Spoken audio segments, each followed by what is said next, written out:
Hey there, welcome to my channel. My name is Kai, and I'm here today to share how being nice literally almost killed me. I really hope somebody is encouraged if they can see themselves reflected in what I'm about to share in my life. I hope even one person can turn their lives around so they don't have to go through what I did.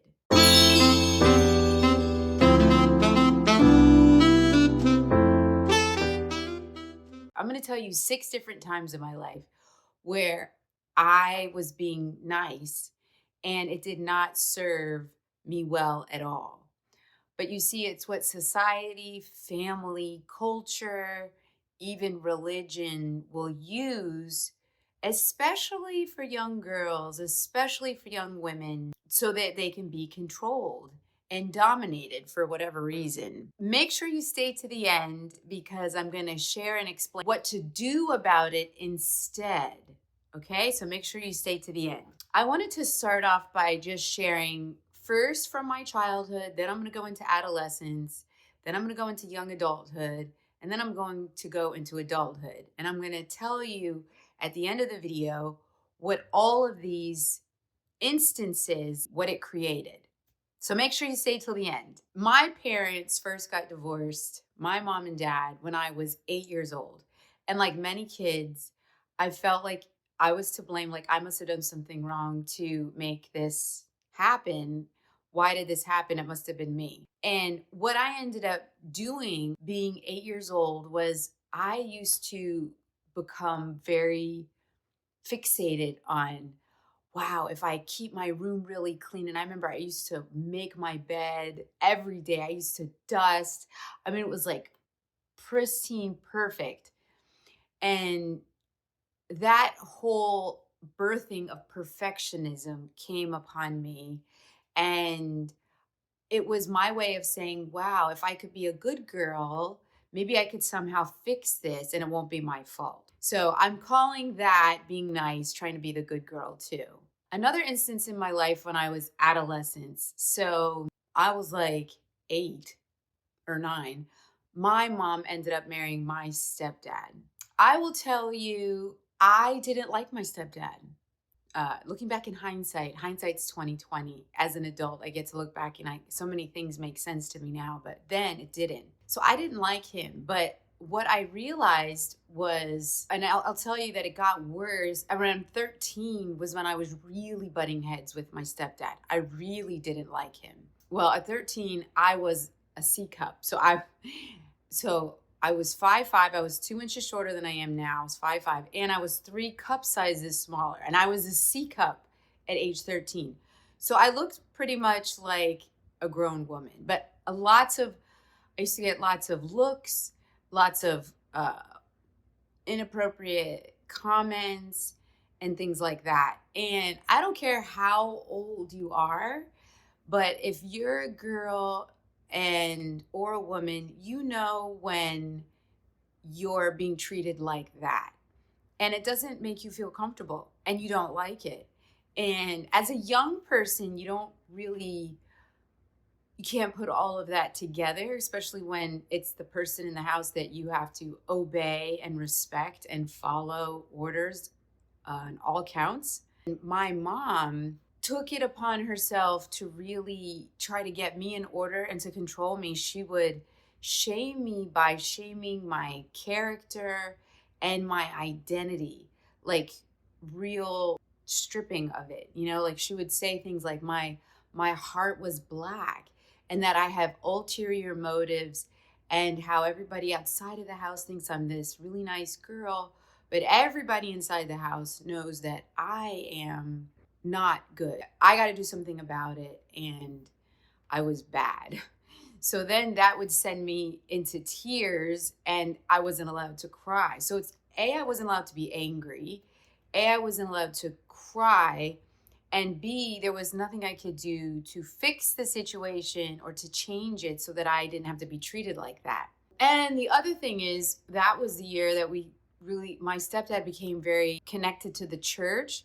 And the church I was going to in the youth group would reiterate things like that. Like, Men want to sin and be with women, and it's your fault because of how you look. They would say, to me, that you're not dressing modestly enough. And at 13, it was like, put this whole thing like, it's my fault if a guy wants to look at me that way. It's my fault if, and I used to wear these huge XXX large t shirts. I mean, anything to prevent the shape of breasts showing, or even being revealed from the side profile. And yeah, so really, really unhealthy. And basically, I learned I got to go along to get along if I'm going to make it in this environment. And it's my fault. I'm bad. I'm to blame.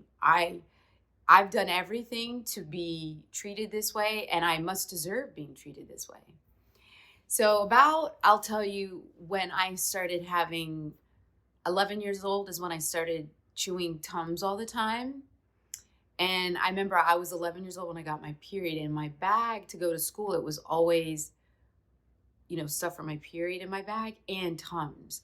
Like, I really started to be bloated and having stomach pains a lot. And I'm just telling you this because these were when things started to go along my timeline as well. And then also in 13, I remember I was in 8th grade. I'd always get these unexpected nosebleeds, like all over my desk, like, wah. And I'd always have to go be excused to the bathroom, get the paper towels, and like this. And I remember one time the nosebleed went on so long, I had to go to the emergency room and get the inside of my nose cauterized. That was more than one occasion. And you have to look at yourself, why are these things taking place? Why do these things happen? It was always a rough road going with my mom, as you can tell. And I will tell you, my stepdad later on was also a sexual predator for me. Like, he was sexually abusing me. And my mom allowed it to go along. Part of why she treated with me with that verbal abuse, she was upset that all this was going on, but in her own mind, I guess she was helpless to do anything about it. So I became the scapegoat for all of her emotions and feelings that she couldn't and didn't want to process. I felt responsible, and it was my problem to fix. And so I spent my lifetime doing everything possible to try to get my mom to accept me, to like me, to validate me. And really, I wanted her love, but I never got it. And that was something that was really difficult for me. And if you have a mom that you just can't do anything to get on her good side, you can't do anything for where she can look at you and be proud of you. I was the homecoming queen in high school my senior year. I will tell you, so I tried to be the people pleaser and, be nice all the time. And I feel like that's one good thing that came out of it, if I could say anything.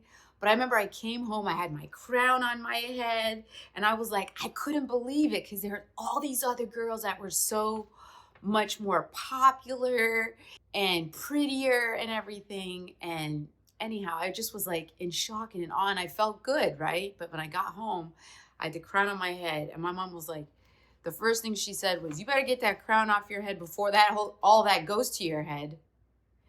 And it just, everything brought me back to earth. Like, oh yeah, I don't deserve good things, and I deserve to be treated poorly because I'm bad and there's something inherently wrong with me. And so I remember taking the crown off, and it was like that, just that feeling like, wow, maybe I can have good things in life. That was like stripped as soon as I got home from that football game. If you have felt that way and you have an attachment wound from your caregiver, I understand what it feels like to try to do everything, even if it means betraying yourself, in order to try to attach to her in a way that moms and daughters are supposed to attach. I get it. Moving on. So then I was in college. In my last year, I was in physical therapy school. One of my internships was able to be in London. It was fantastic. except I had a roommate from hell. And so not only did I have to work with her every day, I had to live with her every day and every night. So what do I mean when I say roommate from hell? Just someone that was like passive aggressive, controlling. We had gone to I wanted to try out the salsa dancing class, and it was at this restaurant, and they pushed away all the chairs. They had a little class, they had a live band, and it was fantastic. And they had these traveling troops from Brazil that, were dancing troops, and they happened to be there that night, and they were so good. And I remember this one guy kept asking me to dance, and I was having the best time of my life. But I will tell you right when we got there to London, I remember my roommate was like, okay. And, I've never been in a big city before and I'm super scared. This was 1998. And let's promise each other that no matter what, we will always travel together and never leave the other one someplace. And pinky swear the whole nine, right? And so I remember that night, I was just having the time of my life. It was early in the evening. I don't even think it was 10 o'clock yet. And she was like, I want to go. I want to go right now. I'm not having a good time. And you promised that that if none of us would be left anywhere and that we'd always be together. So I want to go now. So you have to go now. And I just remember being like, but I'm having so much fun and I never it must not be I must not deserve to have good things. And then I felt guilty because oh my gosh, I'm the bad one. I can't be the bad one and break the pinky promise and like tell her, well, gee, you can wait for me for a little bit longer because I'm not ready to go yet. Or you know what? You can go. We can break the pact and I'll take the tube home when I by myself. That wasn't possible then for me. So what did I do?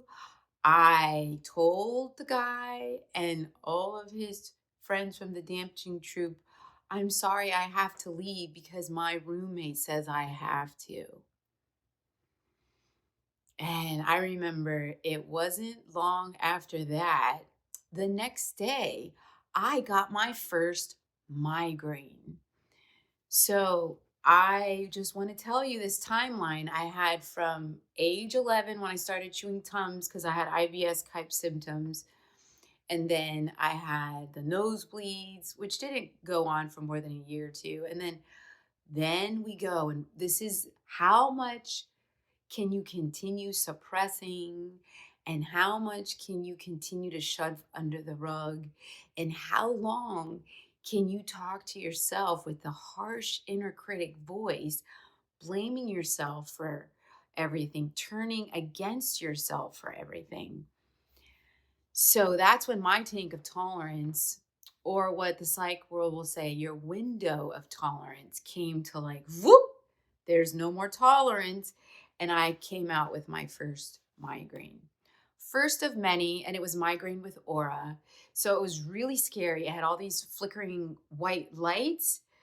I felt dizzy. I was nauseous. And I had this knife going through the top of my head that went through my right eye, through the back of my head. It was something I can't even tell you. It was so scary. And I was there in this foreign country in this flat and I remember we had a shared telephone down the hall with all these people and it was like skanky. It was so skanky. It was nasty. And I just remember, of course, guess what? She had went to the internship all by herself for 2 or 3 days when I was like having this pain and couldn't function. And I was left in the flat by myself. And I kept thinking, look, she gets to break the pact, but I don't get to. How does that work? Anyways, so then going on, that's number 4. Let's go to number 5. I hadn't had a boyfriend yet until the ripe old age of 24. Yes, first boyfriend. But you know what? I knew that somewhere's deep down inside of me, if I'm going to be marrying this guy, it shouldn't be feeling like this. Something's not quite right. And I remember we were at the Miami International Airport going to pick up his parents from Brazil that were flying in. And I told him why I waited till then, I'm not really sure. But it was finally, I had the courage. And we had like an hour before they were coming in to the gate. And I was like, I can't marry you. I don't want to marry you. I can't marry you. And then I just remember over the span of like 20 minutes, after he shed all these tears, then it was, well, maybe we can postpone the wedding. And then, no, that wasn't it good enough. And then it was more tears. And then it was, well, long story short, after all this back and forth business, he said, all these people, because this was 2 weeks before the wedding. Okay. He was like, all these people. And I still was kind of putting my foot down as far as like, no, I can't marry you. I don't want to marry you. This isn't happening. Then he said it. Okay. 2 weeks before the wedding, he's like, all these people are flying in from all over the world. And literally they were Europe, Canada, the Caribbean, um, the United States, all over, even like Central America. It's just a lot of people, okay, from all over the world. And he said, no, nobody's going to be able to refund the money that they've spent on the tickets. Look at how you have caused all this inconvenience, and people are going to be mad at you and blame you for them losing out on all this money. Is that what you want? I remember he made me promise that I was going to stay there while he went to go get his parents at the gate. And I remember I looked out the window when he was gone, and it was like I had glue stuck to my butt. And I remember seeing all these taxis, and I was like, I can't. A, I don't have the money for the taxi to go all the way home. And B, I'm bad. I'm mean. I'm horrible. How can I do such a horrible thing to all these amazing people sacrificing their time and money to come fly to my wedding? Yeah. So I had to be nice. I had to be the nice one because I can't be the mean one, right? So, yeah, that resulted in a 6-year marriage, 3 kids later, and $60,000 of his startup business debt. And you know what? I realized at the end of the day, he was here on a work visa. I was a US citizen. And I had over 700 on my credit score. That's why, you know? But I had to be nice. I had to be nice to him and to everybody else. Let's fast forward 9 years after the divorce, ex-husband number 2. So I had broken up with this ex-husband once before getting married. And then it was the second time I'd broken off with him because he had lied and all this stuff. And I remember, and I broke it off, right? And I remember I was at the hairdresser getting my hair washed, telling her, yeah, I just broke up with my boyfriend. I found he was lying. So she was also here from another country. And I had broke it off because I realized he had not only lied to me about being married to a woman for green card purposes, but also was living with her, not telling me this. So she said, as she's washing my hair, she's like, you have no idea how hard it is for people from other countries to come here and try to make it in this country. And you shouldn't put it against him that he lied to you because he just want you to judge him. He was just trying. Long story short, how could I be so mean? How could I be so mean because he lied to me about that and want to break up with him? How dare I? You have no idea what this feels like. is what she was telling me. How dare I? So, what did I do after that haircut? I drove to his house and I said, "It's my fault. I'm to blame. I can't believe I did that to you." Long story short, I didn't want to be mean and heartless. And you know how so many people have it horrible in this country. How dare I stayed with him, and I'm the bad one. And that stayed with me, and I ended up marrying him too, and he was another abusive husband, and I was with him almost 2 years and one child later. So that's a lot that happened because I felt that I had to be nice. Culture, society, family, even religious sects, they will tell you and they'll make you feel like it explicitly or implicitly. Women are to sacrifice themselves, they're to be silent, they're to grin and bear it, they're to be willing to betray themselves and their well being for the benefit of others. Go along to get along. That's your role here in this world. To be a do-gooder is to be honorable and respected as a woman. The religious sects would often put this on me, which my family used also. Love God with all your heart, mind, and soul, and love your neighbor as yourself. And if you are ever given this to try to control and dominate you, look at it a little closer. Love your neighbor as yourself, which means treat your neighbor as yourself.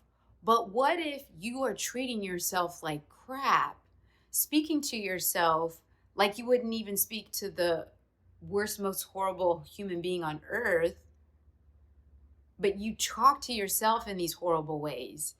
If you're not treating yourself with any value, with any love, with any compassion, then that right there shows you that you need to treat yourself like a human being first before you look at how you're treating your neighbor. Hindsight's 2020, and looking back, it was like, wow, no, I was really driven that verse home wrong. It's not treat your neighbor better than you are treating yourself.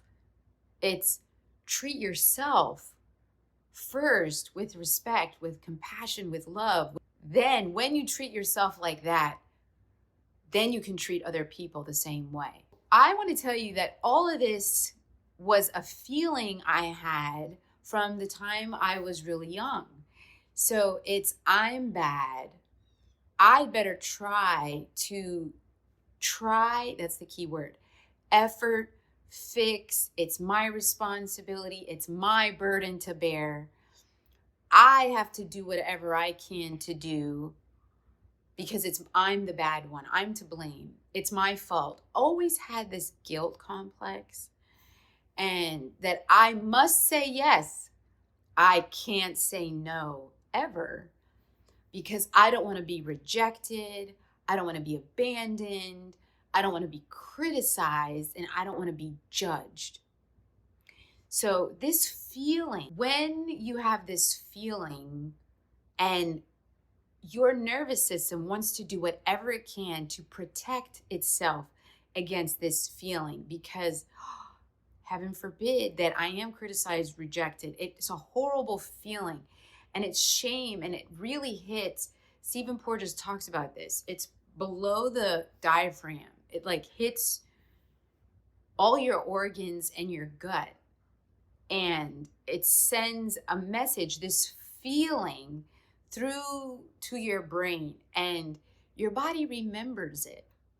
And when it happens, and especially if it happens time and time again, it'll do whatever it can to prevent and protect you from feeling that way. And so that's often called the freeze state. So, for example, just in the things I was telling you, when I was at the airport and my boyfriend at the time went to go to the terminal, I was sitting there at the airport looking out the window, looking at the taxi. I could have left. but I didn't. Why? Because I was in the freeze state.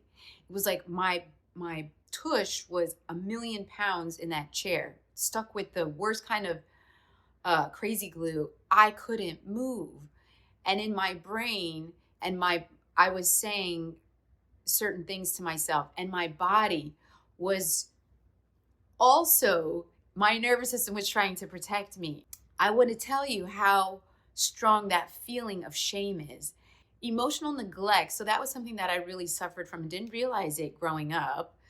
When you're going through big emotions like anger, like sadness, and you don't have anybody to support you through those feelings, but you are criticized or judged or shamed for having these emotions, that is something that wires your nervous system, that then the body knows how to protect itself.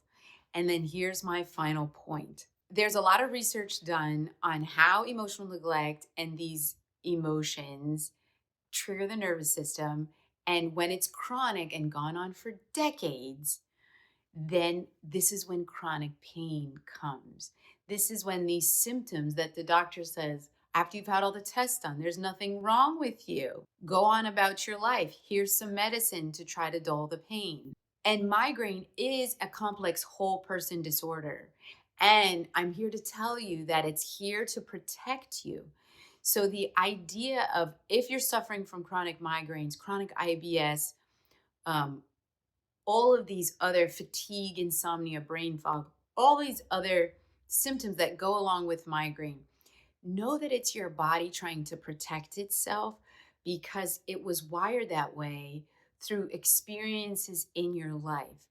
And when your body feels or perceives, it doesn't even have to be real, when it perceives something similar, it's going to go into that same protective state. And that's called survival mode.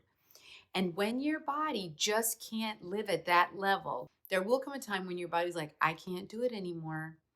And maybe we can use this migraine or this IBS exacerbation or whatever it is to get her to lie down, incapable of saying yes anymore, and to try to recalibrate and recover from this high stress that's taxing your body to the umpteenth degree. When you're having a migraine, you can't try to do anything, you can't effort, you can't fix. And so it's in those hours that your body's like trying to do this part of you, is like trying to say, I'm trying to protect you. Don't you see what I'm trying to do? I hope that this message was helpful to you. My story, I hope it makes sense.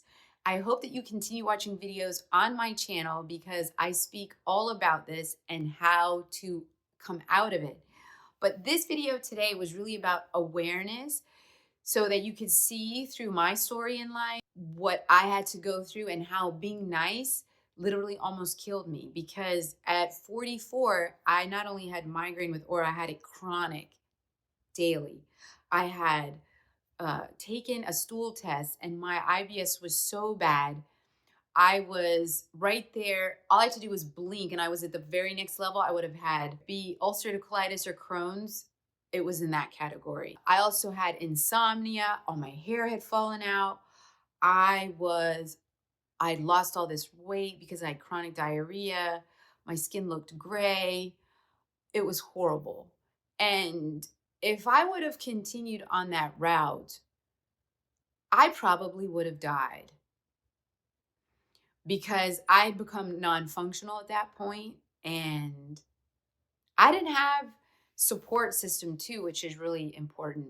And so I'm here to tell you that you are able to rewire all of those things. You can reparent yourself in ways. You can heal the attachment wound without any involvement of those caretakers that you had the dysfunctional attachment with. And so when this happens, not only do you restore your identity, but you also restore your well being and your nervous system, and you can find that balance that you once had prior to all of this happening. That is what I do. This is what I do. I help women who are dealing with these chronic migraines and who have not yet noticed and recognized these things that have happened that have led to your body protecting you in this way. And I was 44 when I realized I either have to take my health into my own hands, recognize the emotional components, and do the deep inner work so that I can have my life back again. And now I love myself. I have compassion for myself. I don't have a problem putting my needs before others. And I realize that being kind, coming from a place of kindness, not being nice, is where I want everything to stem from. And it comes from an energy not based on guilt, not based on I am bad, I better. It's my burden to bear. No, it's I want to be kind. And so whatever I end up doing for other people, I have done for myself first in some way, shape, or fashion. I have put my needs first. I've honored myself first. And then out of kindness, out of this place of compassion in my heart for them, out of love, now I can give to them in ways that I wasn't able to before because it always came from a place of guilt. My people pleasing came from a place of wanting to control their reactions to me. I wanted them to love me. I wanted them to accept me. I wanted them to validate me. I wanted them to approve of me. I wanted to belong. And so I was really trying to control that response and their outlook on me. And now if somebody doesn't like me, it's okay. It's not a I did something wrong to deserve that. I'm not going to be everybody's cup of tea, and that's okay. You're putting up with being treated a certain way and you feel like you have to do that. You don't. You can stand up for your needs, your wants, and your well being, especially in relationships, and recognize that. And listen to your gut, listen to your intuition. And when we ignore our gut, when we ignore our intuition, that is when our nervous system will go into survival mode and try to protect us for us. For example, with these chronic pain symptoms like migraine and all the symptoms that come with it.